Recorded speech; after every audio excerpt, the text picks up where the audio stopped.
Welcome to the Her Voice Shines podcast, where we celebrate the power, brilliance, and resilience of women everywhere. I'm your host, Shanasia Washington. Join us as we share inspiring stories and insights from extraordinary women who have found their voice and are making a difference. Together, we'll create a ripple effect, illuminating the path to visibility and empowerment. Let's break barriers, shatter ceilings, and lift each other up. In each episode, we dive deep into the journeys of women who have turned their challenges into triumphs and their dreams into reality. Whether you're looking for motivation, guidance, or a community that understands your journey, you're in the right place. Stay tuned and remember, let your voice shine. And just like that, we're back like we never left. I'm your amazing host, Shanasia Washington, straight from the beautiful city of Houston, Texas. And we are back with our Cellblock Talk TV takeover. And let me tell you guys, I'm so super excited for all of these women who have trusted me to come into this space to tell their stories. I tell you without any bias, and this is one of my favorite places to be because we have talks from women from all walks of life, and I would not do this any other way.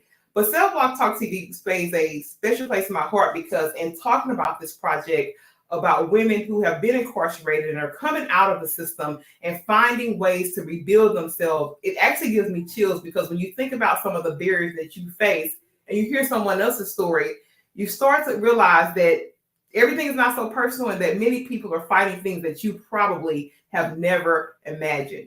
You know, we're going to take a lot of time here. I'm going to bring our beautiful, beautiful guest to the stage, and she's going to tell us her name, and we're going to jump right into some Cellblock Talk TV. And here she is.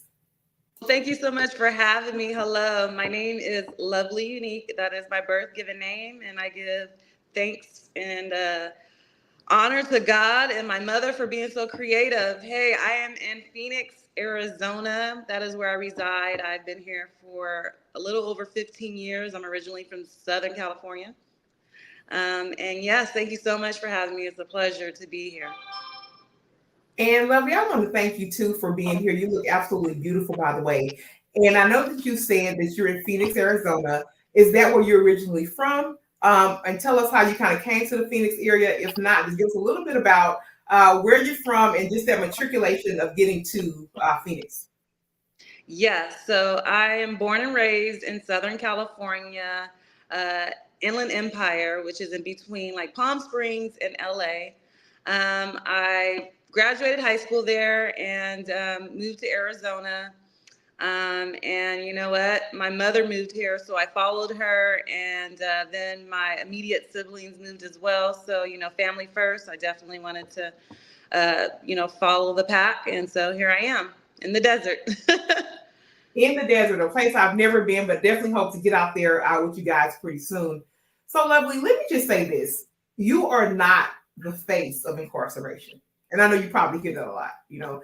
I mean, beautiful girl, beautiful spirit. And as I get to know more about you, it just kind of kicks off those things of how, the why, like what kind of led to your incarceration story. So some people will look at people and think a certain thing about their life based on appearance and things of that sort. I know you probably go through this quite a bit in your journey. Tell us about your incarceration story. Share as much as you can, as much as you're comfortable with, and really even why you are a perfect candidate for the Cellblock Talk TV, which will be hitting the screen soon. Yes. Well, to start off, I got in a near fatal car accident in 2018, all off of a dating app called Tinder.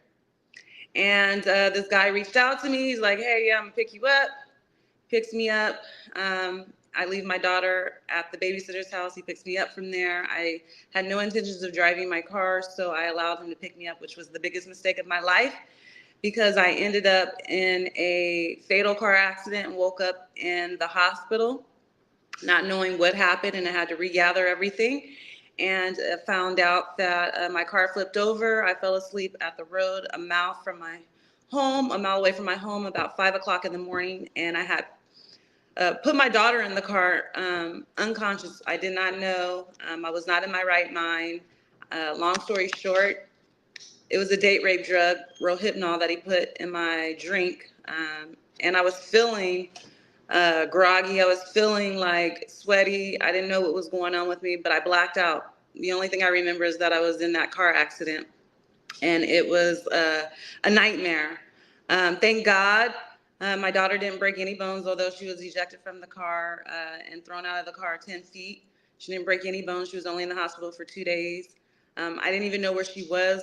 Like I said, I wasn't in my right mind with rohypnol and morphine pumped into me. I had no clue. And so I fractured my spine from C7 to T8, which is the ridges on your spine. And so I had to teach myself how to walk again. I had to like regather all of my thoughts because it was like a blackout moment. And to find out I was sexually assaulted and, taken advantage of, all from a dating app.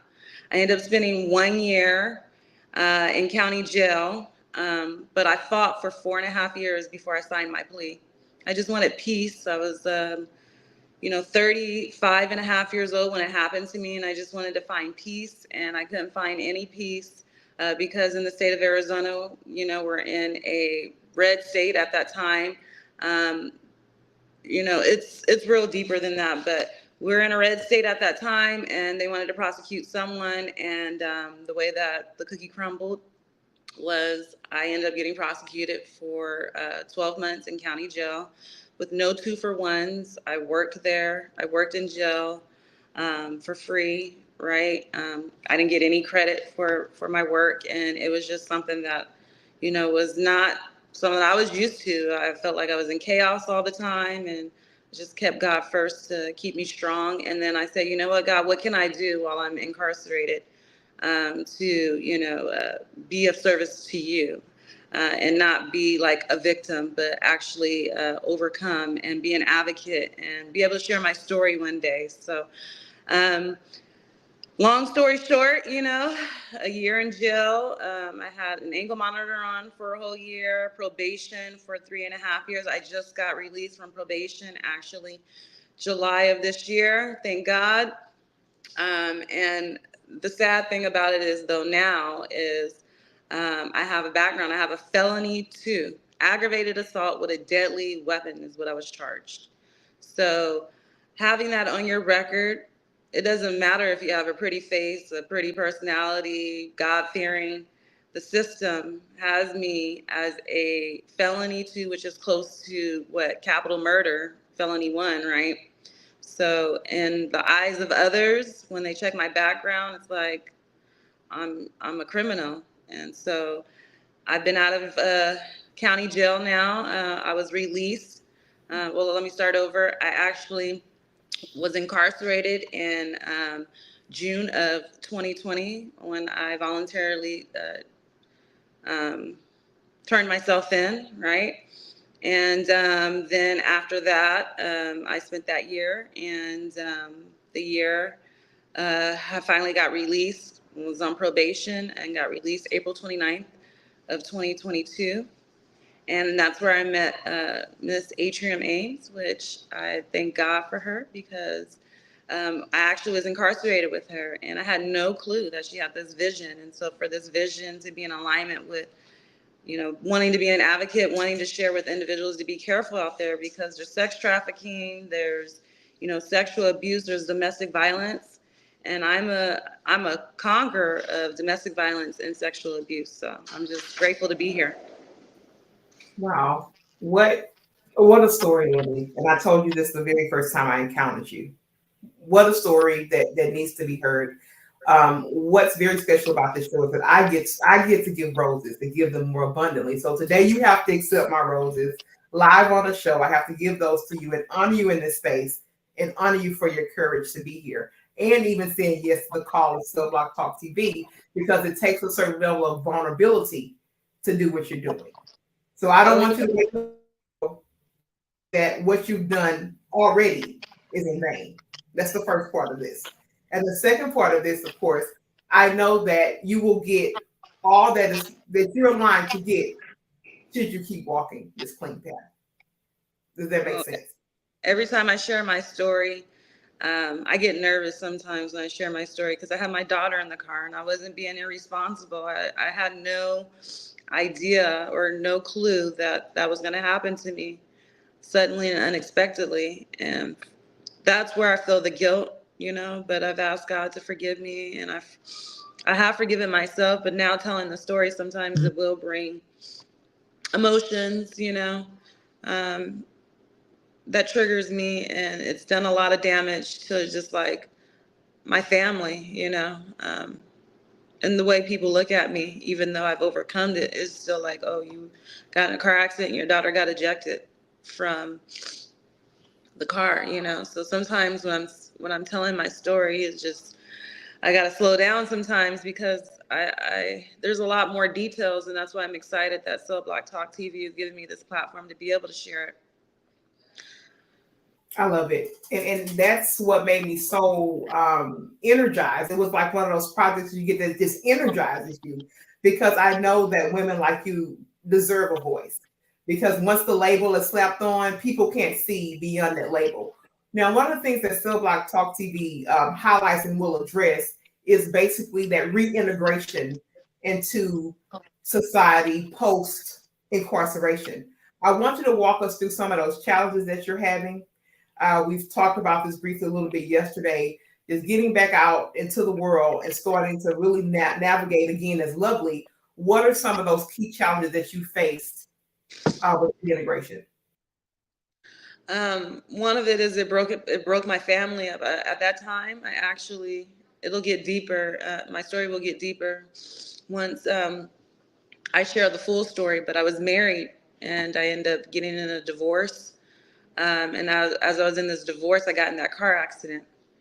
And having a 5-year-old at the time and getting a divorce, her father became very resentful of me. And then on top of that, getting back into regular society, working, it's really hard with the felony. So I'm an entrepreneur, and with an entrepreneurship, sometimes it's feast or famine. And so I solely only depend on like commissionable pay, right? I applied for my health and life insurance license. The state gave it to me, but the carriers won't appoint me. So it's like, why would the state, give me my license? I passed the state exam, but the carriers deny me. So I did all of that hard work, invested all of that money, and I can't pursue it. I have to work through other avenues and find other, you know, things that I can do to make supplemental income, because everywhere I go, it's like, oh yeah, you're great in the interview, and then but we have to do a background check, and when I do the background check to get these messages, these reply backs of, unfortunately we can't hire you because of your background. You have aggravated assault with a deadly weapon, a felony too. That's horrible. And then I have 2 adult children that are 21 and 25. And my 5.5-year-old at the time that was in the car accident, she's now 12. But like I said, it's just very hard to have my children look at me and say, wow, my mother was incarcerated. My mother wasn't there for me for, so many days, 365 days. And to just rebuild that, that, that bond that we had, it's broken. And then on top of that, I have to really, really get out there to be able to make ends meet, especially with inflation now. And then having a record is just devastating for me every time I get denied. If I am looking for a position that I possibly want to, utilize my skill sets, they're not paying attention to my skill sets. They're paying attention to my background. And the fact that I had to be prosecuted, had to. They weren't going to let me go, even though I was drugged and raped and ended up in the car accident. It's just the way the law was.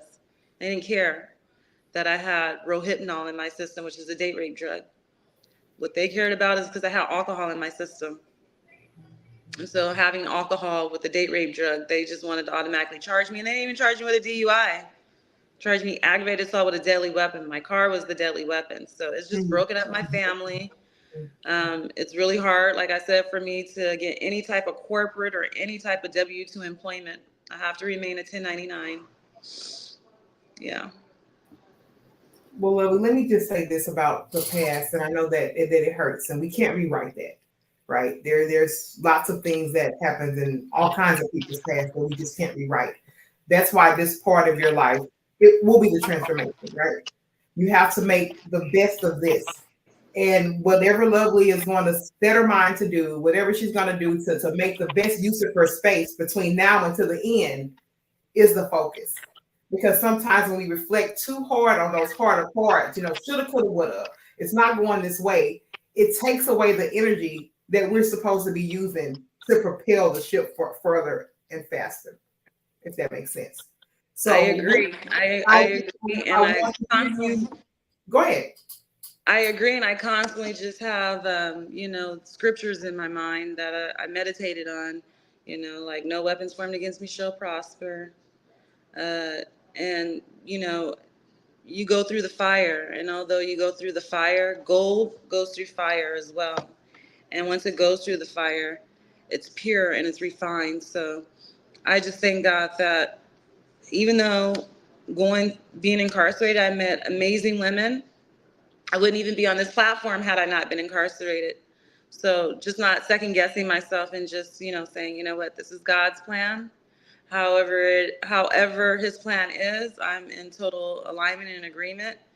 And I just let my faith remain strong. And so I really appreciate you having me. Oh, you are more than welcome to be here.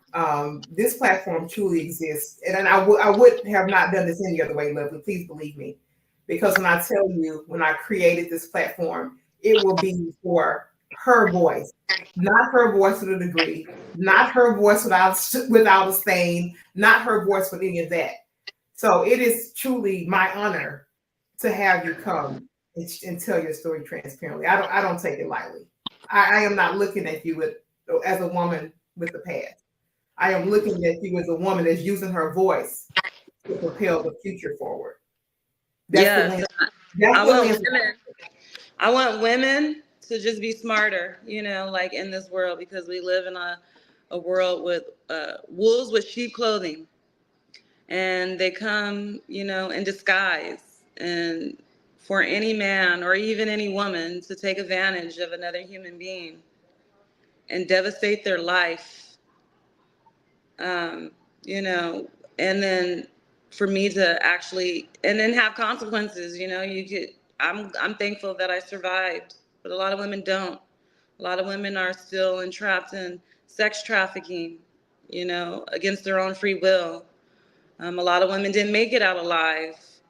A lot of women end up just losing their whole mental, and their whole psyche, and now aren't the same. And so I just thank God that he gave me not a spirit of fear, but a power, love, and a sound mind to just continue to move forward, right? And not be subject to being a victim, but an overcomer, right? A conqueror, and saying, you know what, no matter what happened, I'm going to let my voice shine, and I'm going to let my voice be loud and clear, and let people understand that I just want to be an advocate to those that are going through domestic violence, going through sexual abuse, because at the end of the day, God, he will see you through. He will never fail you, never leave or forsake you. And so that's what makes me strong.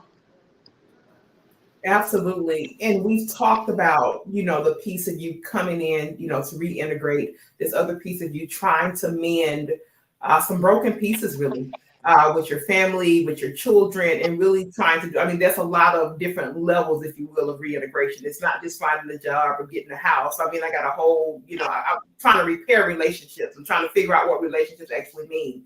So there's a lot of different components. So as we talk about it from that perspective, what is that missing piece?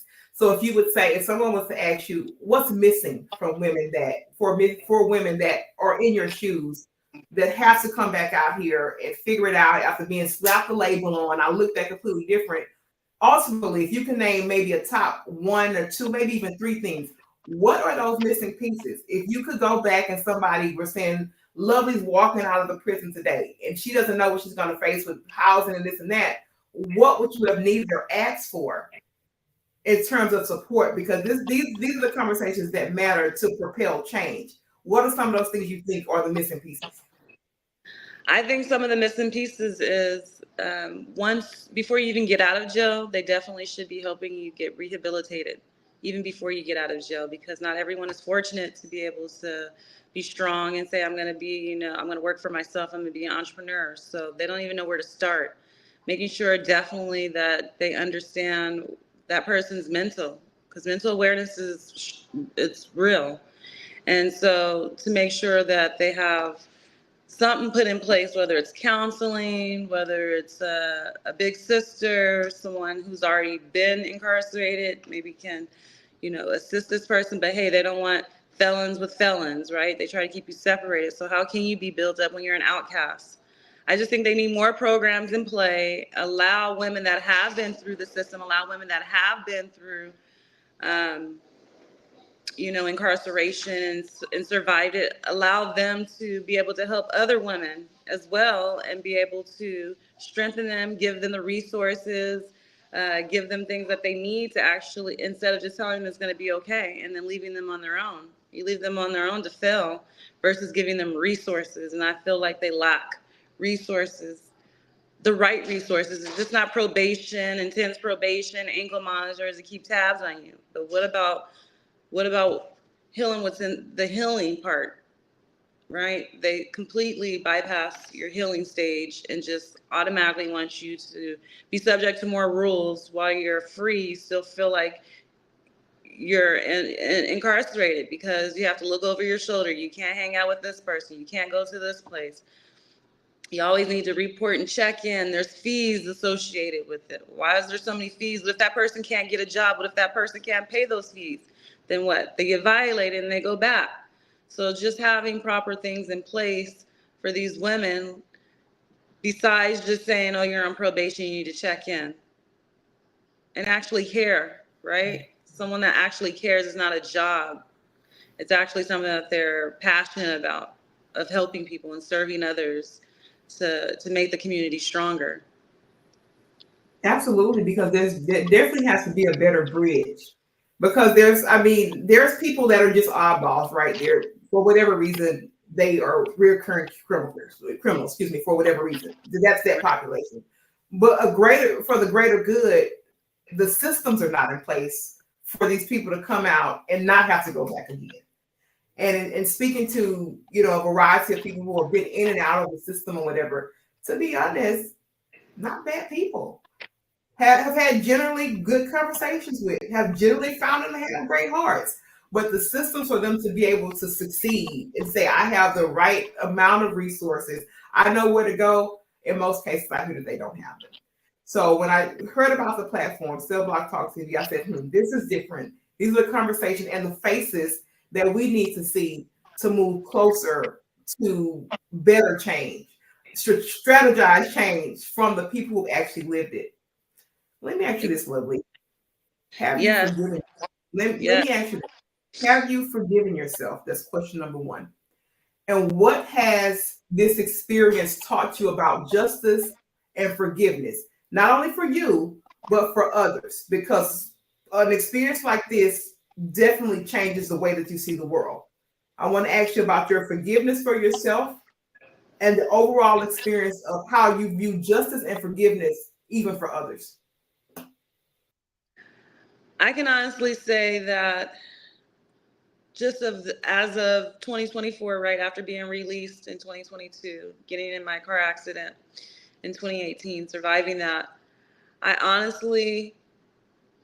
it took a while for me to forgive myself. Just barely this year, I forgave myself, and I'm still guilty. I still feel guilty though, even though I forgave myself, because now I have a 12-year-old child that I spent a year away from, which now, speaking of that, even after this podcast, I have to go have a meeting with her father and talk about things that, are disrupting her right now. Still, it's disrupting her because her mother was ripped from her. And now it's like healing those wounds, right? So honestly, I can say that I have forgiven myself, but I still feel guilty, even though I've forgiven myself. I still feel guilty for getting in that car accident. I still feel guilty for my daughter being ejected 10 feet from the car and then my other children.